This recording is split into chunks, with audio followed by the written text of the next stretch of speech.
about this. Imagine if there was a 25-year-old guy in town, in your town, who started writing books about how he wanted to kill 90% of people in the town.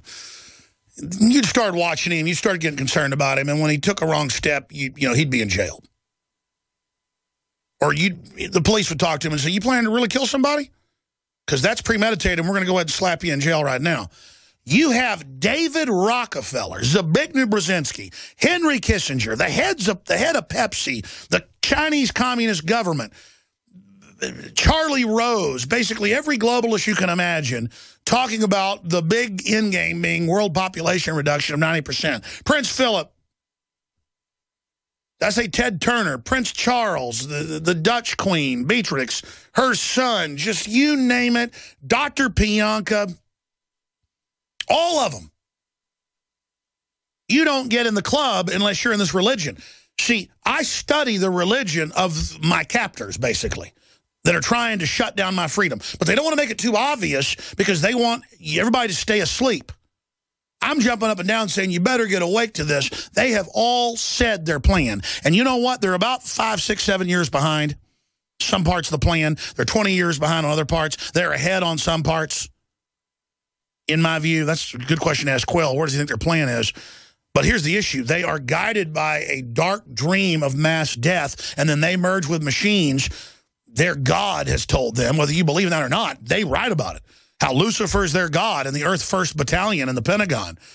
That's what Men Who Stares Out Goats comes out of. And General Stubblebine, I'm not saying he ran that, but I think he's a good guy overall. But we've had the Major General on.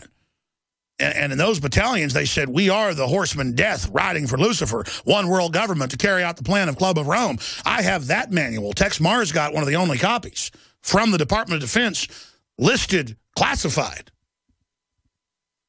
He was a captain in the Air Force, and he's a space and aeronautics professor. People just think he's a guy that writes, books about the New World Order. When you know all this information, you know this is the plan. And then I think about how long I've been on air, 20 years. And they'll play an intro that McBreen made with Charlton Heston in it. I knew Charlton Heston. I know Major Stubblebine. I know, and I'm not bragging, I know Dr. Frederick Whitehurst, the head of the crime lab that exposed the FBI fraud. I knew Gary Webb. It's just when you do this talk show focused for 20 years, and you know everybody from Steve Quayle to George Norrie, from Ron Paul to Rand Paul, and you've got all this data, I don't think the average person in government is doing this much research. They're compartmentalized. Only the Illuminists are doing it, and they're from their perspective. We're doing the perspective research from our perspective of loving humanity, wanting to build humanity. But in a way, you stare into the abyss, you become the abyss, as Nietzsche said. I know their plan. I live it by studying it, and I'm so close to them. And I don't love them. I detest them. They have the quote in Ender's Game, when you study an enemy so long, you know them and then you love them. No, you don't love them. You're seeing manifest pit of hell, eighth dimension, whatever you want to call it, demon forces. And that's what Steve Quayle gets into. When you finally get to the bottom of the rabbit hole, you realize that the only thing that makes sense is that it's like an extraterrestrial operation against us. I mean, I'm just going to come right out with it. And I love God. It's the Christian perspective. It all fits right there.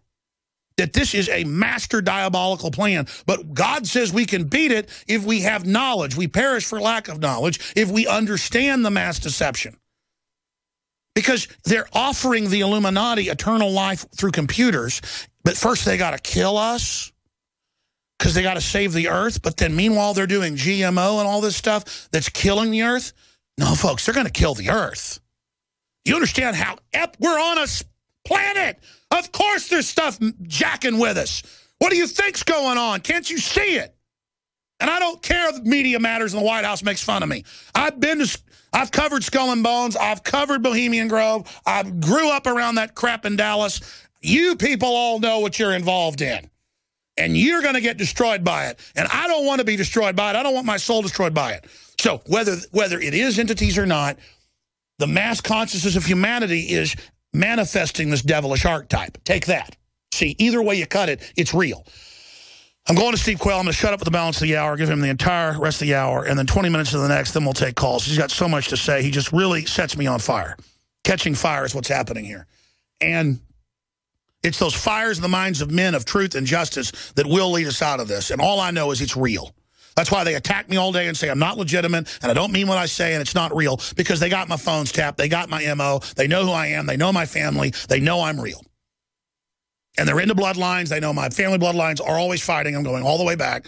And that's just how things work. And so they absolutely want to destroy me, and they probably will. But what matters is they won't get my soul. And folks, they're coming after you. If you're a good person and love God and love justice and love puppy dogs and kittens, but you're strong and have the will to crush them, they want you destroyed. Do you understand that? There's no room for us in their system.